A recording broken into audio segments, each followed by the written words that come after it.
की परिभाषा दीजिए तथा इनमें अंतर स्पष्ट कीजिए। ठीक है, तो सबसे पहले हम मोलरता देखते हैं कि मोलरता क्या हो। ठीक ठीक है, 1 लीटर विलयन में, ठीक है, विलेय की मोलों की संख्या विलयन की मोलरता कहलाती है। मतलब 1 लीटर विलयन में कितने विलेय की मोलों की संख्या, जैसे पानी है, ठीक है, मान लो 1 लीटर पानी है तो उसमें कितना नमक है, एक तरह से विलेय क्या है, विलेय जैसे हमारा नमक हो गया, ठीक है, चीनी हो गया, ठीक, मतलब नमक जो है पानी में, पानी कितना तो होता नहीं, पानी से कम मात्रा में होगा।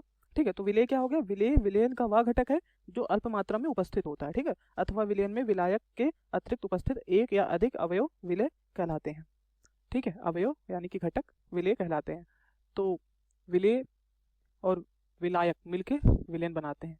ठीक है, अब ये मोलरता का जो हमारा सूत्र है ये हम देख लेते हैं कि मोलरता का सूत्र क्या होता है। ठीक है, मोलरता को हम कैपिटल एम से दर्शाते हैं।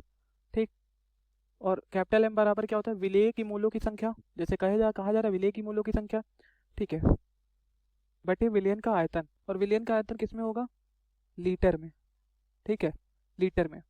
ठीक, अगर हम इस सूत्र को लिखें तो m बराबर क्या हो जाएगा, एन बी, विलेय की मोलों की संख्या को एन बी से दर्शा रहे हैं, और विलयन का आयतन ये v, और ये हमारा लीटर में हो गया। ठीक है, समझ गए, तो ये हमारा सूत्र हो गया मोलरता के लिए। चलिए अब हम देखते हैं कि मोललता क्या होता है।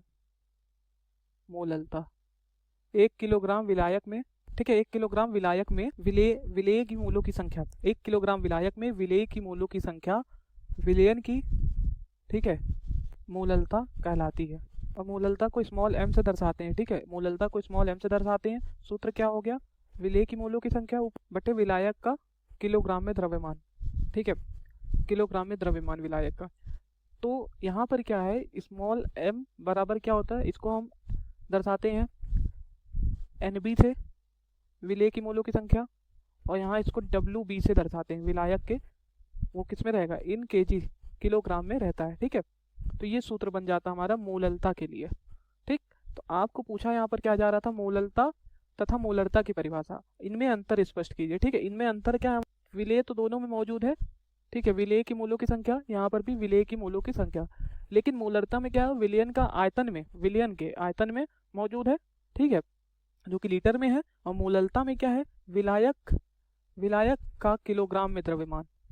ठीक है, विलायक में विलेय की मोलों की संख्या मौजूद होगी तो मोललता, और विलयन में अगर मौजूद है विलेय की मोलों की संख्या तो वो मोलरता। ठीक है, थैंक यू।